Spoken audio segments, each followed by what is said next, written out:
বলো মা। আলহামদুলিল্লাহ কবুল করিলাম। বলো। মৃত জাহাঙ্গীর শেখের পুত্র টনি শেখ, তুমি কি রাজি আছো? বলে মা কবুল। বন্ধ করো এই বিয়ে, এই বিয়ে হবে না। বাইরে দেখি কত বল। উঠো কি হয়েছে তোমার? কে আপনি? আমার টনি কোথায়? আমি টনির কাছে যাবো। আমার টনি কোথায়? আমার টনির কাছে কোন যাবো। টনির কথা বলছো তুমি? আমার টনি সারাদিন ড্রাইভারি করে এসে আমার যত্ন নিত। ওর নাম সালমা? হ্যাঁ, অনেক আজকে আমার বিয়েতে আসার কথা ছিল। সে ছিল সামাদ ভাই। দেখে বেরোনোর পর গুরু তোমাকে পাগলের মতো খুঁজেছে।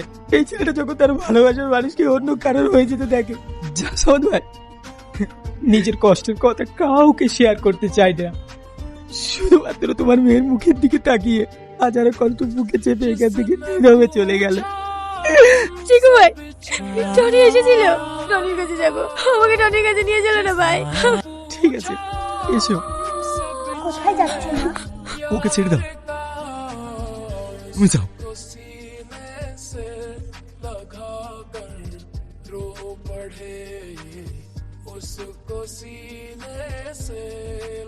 টনি! वफा करके भी तन्हा रह गए।